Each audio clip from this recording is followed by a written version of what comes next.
Okay, say whatever you would like to say. You were speaking on the misconception that Africans sold African Americans into slavery. Well, I'm His Majesty Chief Tanyi Robinson. I'm the Secretary General of the Pan-African Council of Traditional and Native or Customary Authorities, which is an institution that regroups all the kings of Africa and all those who are involved in traditional practices in Africa. The intention is to restore what has been lost, taken away or stolen from us, including our patrimony, and also to correct the image, the wrong image, the misunderstanding that is going on, particularly in the USA, that for fear of being reimbursement or claims, they make it known as if our ancestors are those who are guilty and who should pay reparations for selling our brothers abroad. We want to say that, and strongly, that this is false. They forced us out of our territory, out of our land, God-given land, into America. And if there's anything to say, if they don't have money to pay, they should say that they are sorry. It's more than paying, giving us anything, than to want to distort history. We're never sold. We're not just sold out, or we didn't organize any sale from Africa to America or wherever.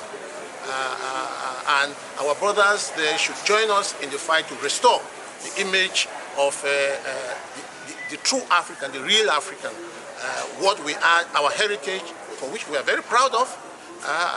It's not for nothing that I have this color, and God alone knows why He brought me on this part of the world.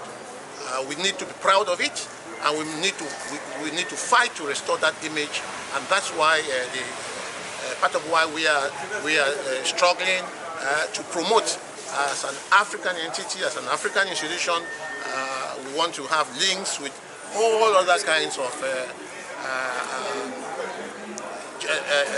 institutions that are also struggling to restore the image, the dignity out of the humiliation that our parents, our forefathers got as Africans.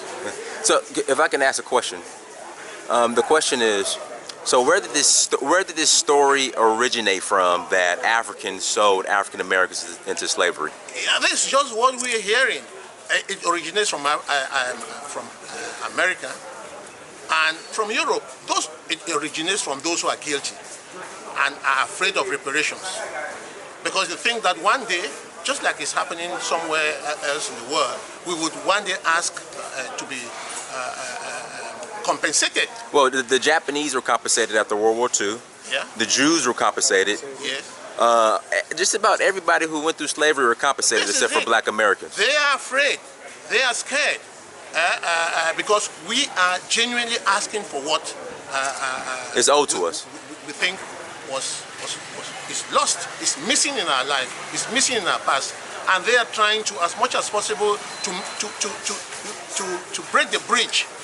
Any type of reconnection that can happen between Africans in Africa and Africans in diaspora, be they in America, in Brazil, in Haiti, Guadeloupe, and wherever. These are Africans. So why don't they want us to unite? Well, unity is strength. You know that. The more we come together, the more we pose a threat. Numerically, demographically, the Africans are more. Right. And if we were going to come together, it's a big threat. We will come to know about what secrets they have been hiding from us. And I think someone has something to fear somewhere, and that person can only be the Americans or the Europeans, or whoever got himself involved in dragging our people out of their homes. Well said. Do you have a final message for Africans in the diaspora? They should be hopeful. Africans, wherever they are, who are not in the land of Africa, should be hopeful that one day, no stone goes up without coming down. One day they will be restituted. They will come back into their true heritage and enjoy the freedom that they were destined by God to have. because so long as you are not on your own territory, so long as you are not on your land, you are a slave, you are a foreigner. There's little that a real African American can do. Why don't they just call them Americans? They call them African Americans because they want to make this distinction. There's one day that it will end up. And we hopefully, we pray for this and want our brothers and sisters in diaspora to join us and make our meaning true, our dream true.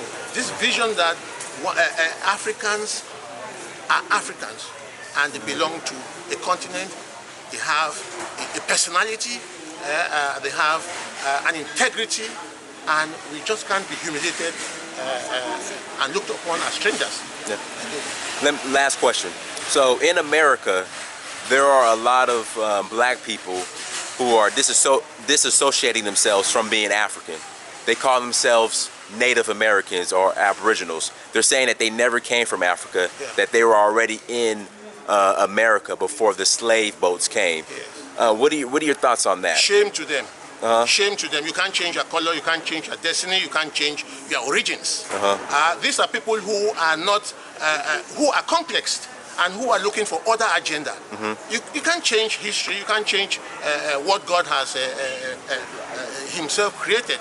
So I say shame to them, and they will be, of course they are always in a minority and they talk in hiding. Right. They can't come out. They can't come out.